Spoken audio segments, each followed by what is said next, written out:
মাছ, মাংস, দুধ, ডিম তো অনেক খাওয়া হলো, তো এবার ভিন্ন কিছু হলে কেমন হয়? ভালো।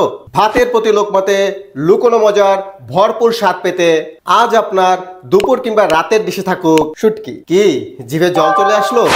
আসতে দিন, কারণ আজ লইট্টা শুটকির ভর্তা দিয়ে ভাত খাবার দিন। আসসালামু আলাইকুম।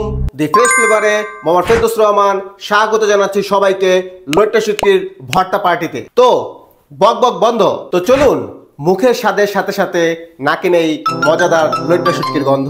বেছে বেছে ডাগর দেখে গন্ধযুক্ত লইট্টা শুটকির মাথা ও লেজকে ওর বডি থেকে আলাদা করে দিন। তারপর সাইজ অনুযায়ী বডিকে পিস করুন। যে গন্ধ রে বাবা, কতদিন গোসল করে না কে জানে। তাই প্রথমে ঠান্ডা জলে 2-3 বার, তারপর ফুটন্ত গরম জলে 10 মিনিট ভিজিয়ে রাখুন। এবার চুলোতে হাঁড়ি চাপিয়ে দিয়ে দিন খাঁটি সরিষার তেল। তেল গরম হতেই লইট্টাগুলোকে সেই গরম তেলে ছেড়ে দিন। হালকা ভাজা ভাজা হয়ে আসলেই দিয়ে দিন পেঁয়াজ কুচি, কয়েক টুকরো রসুনের কোষ, ঝালের রাজা কাঁচামরিচ ও শুকনা লঙ্কা। এবার গরম হাঁড়িতে পরম আদরে নরম হাতে ডান বাম করুন। লাল শুকনো লঙ্কাকে মচমচে করতে ওদের রেখে বাকি সবাইকে তুলে নিন। বাসায় এই যন্ত্রটি আছে তো? না থাকলেও প্রবলেম নেই, পাটাতেও কাজ হয়ে যাবে, তবে নিয়ম ফলো করতে হবে। পুরো ভিডিও চালিয়ে যান আর হাতে বানিয়ে রাখুন একটি পান।